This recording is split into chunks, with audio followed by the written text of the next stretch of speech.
Dieu est un père aimant, et il nous invite à le comprendre comme on comprend une relation parent-enfant. Un bon parent permet parfois à son enfant de vivre des événements douloureux pour le bien à long terme de ce dernier. De même, Dieu permet que des événements douloureux surviennent dans nos vies pour notre bien à long terme.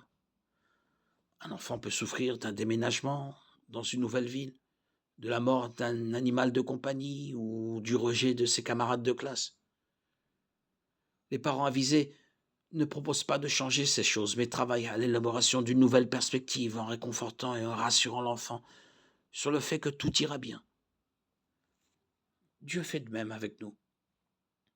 Il répond rarement à nos pourquoi, mais il nous rassure en nous disant qu'il a toujours le contrôle et que tout ira bien.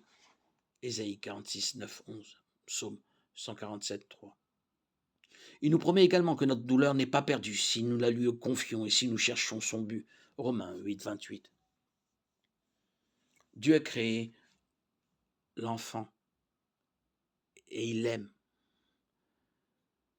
Nous pouvons faire confiance au Créateur pour traiter avec douceur sa création humaine et accueillir les bébés en sa présence. Matthieu 18, 5, 6, 2 Samuel 12, 23.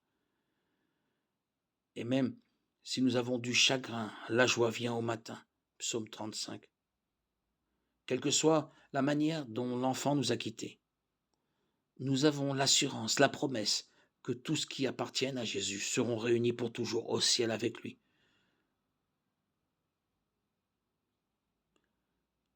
Nous ne pouvons pas comprendre le pourquoi de ce départ de cet enfant. Mais ce que nous savons assurément, c'est qu'un jour le chagrin aura disparu et la mort sera détruite à jamais. 2 Timothée 1, 9, 10, Apocalypse 20, 14.